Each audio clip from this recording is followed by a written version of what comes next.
Well, we got our ass kicked right there. Let's try to come up this way.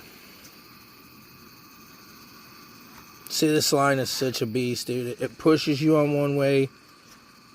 You got to hit it perfect. And if you don't, you fall off.